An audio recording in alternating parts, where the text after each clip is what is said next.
wabarakatuh. Nama saya Gubri Hikmatir Mustaqim. Saya Dia Pitaloka. Dari kelas 12 IPA 4 akan mempresentasikan tentang pembelahan sel. Baik, selamat menonton. Kemudian pembelahan sel. Pembelahan sel adalah cara sel untuk memperbanyak diri atau bahasa ilmiahnya disebut dengan reproduksi sel. Tujuan dari pembelahan sel yang pertama untuk meregenerasi sel-sel yang mati atau rusak. Yang kedua, pertumbuhan serta perkembangan. Yang ketiga, agar makhluk hidup dapat berkembang biak atau bereproduksi. Yang keempat, untuk variasi individu yang baru. Jenis-jenis pembelahan sel dibagi menjadi tiga. Yang pertama, amitosis. Yang kedua, mitosis. Yang ketiga, meiosis. Yang pertama, proses amitosis. Pembelahan sel amitosis berlangsung secara spontan tanpa melewati tahapan-tahapan pembelahan sel pada umumnya. Proses pembelahan sel amitosis bisa terjadi karena sel bakteri tidak memiliki bagian-bagian dari membran inti, di mana bagian tersebut berperan penting untuk membatasi nukleoplasma dengan sitoplasma.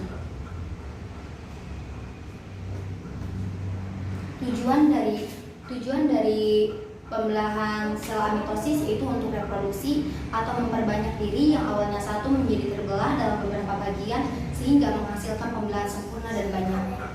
Nah, contoh ciri-ciri dari amitosis ini: yang pertama, spontan tanpa tahapan; yang kedua, terjadi pada bakteri prokaryotik; dan yang ketiga, DNA sirkuler dan berukuran kecil. Contoh dari pembelahan sel amitosis yaitu sel prokaryotik. Yang kedua yaitu mitosis. Itu pembelahan sel secara mitosis menghasilkan dua sel anakan yang serupa genetis. Dalam hal ini, kedua sel anakan akan mempunyai susunan yang sama dengan genetika induknya. Hampir semua sel makhluk hidup melakukan proses mitosis yang sama, kecuali pada prokariot, karena tidak memiliki inti sel sejati seperti bakteri, virus, dan ganggang biru.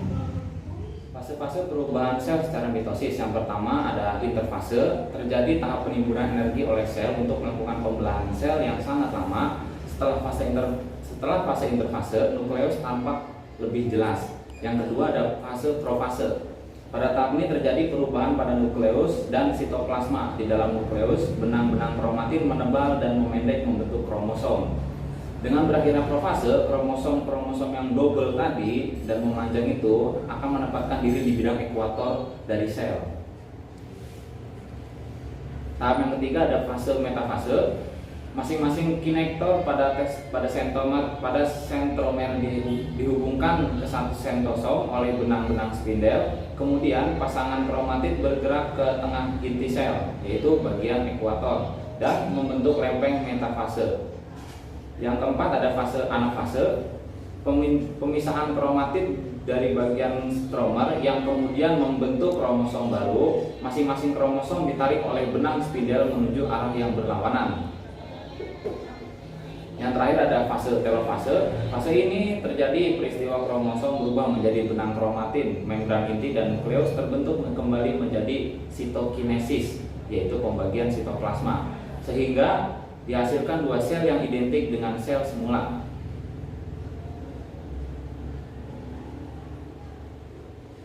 Pembagian sel secara meiosis. Meiosis adalah salah satu cara sel untuk mengalami pembelahan. Ciri pembelahan secara meiosis adalah: yang pertama, terjadi di sel kawin; yang kedua, jumlah sel anaknya adalah 4; yang ketiga, jumlah kromosom setengah dari induknya; dan yang ketiga, pembelahan sel terjadi 2 kali. Meiosis hanya terjadi pada fase reproduksi atau pada jaringan nutfah. Pada meiosis terjadi perpasangan dari kromosom homolog serta terjadi pengurangan jumlah kromosom induk terhadap sel anak. Di samping itu, pada meiosis terjadi 2 kali periode pembelahan, yaitu yang pertama pembelahan meiosis 1, yang kedua pembelahan meiosis 2. Pada proses meiosis 1, pada tahap profase 1, DNA dikemas dalam kromosom. Pada akhir profase 1, terbentuk kromosom homolog yang berpasangan membentuk tetrad. Tahap profase 1 dibagi menjadi 5 subfase, yaitu leptoma, benang-benang kromatin memendek dan menebal serta mudah menyerap zat warna dan membentuk kromosom menjadi kondensasi. Yang kedua, zigonema, sentromer membelah menjadi 2 dan bergerak ke arah kutub yang berlawanan. Sementara itu, kromosom homolog saling berpasangan atau sinapsis. Yang ketiga, pakinema, terjadi duplikasi kromosom Yang keempat ada diplonema, kromosom homolog yang saling menjauhi terjadi pelekatan berbentuk X yang disebut kiasma dan merupakan tempat terjadinya crossing over. Yang kelima ada diakinesis, terbentuknya benang-benang spidel dua sentriol sampai pada kutub yang berlawanan, membran inti dan nukleus pun menghilang.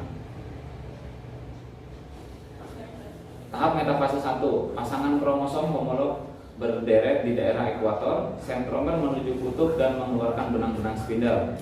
Tahap anafase 1, kromosom homolog berpisah dan bergerak ke kutub yang berlawanan, benang spindel dan seluruh isi sel memanjang ke arah kutub.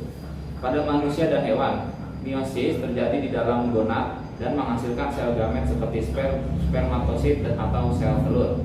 Pada tumbuhan, meiosis terjadi pada anthers dan ovarius dan menghasilkan miospor yang perlahan teridentifikasi menjadi sel gamet juga.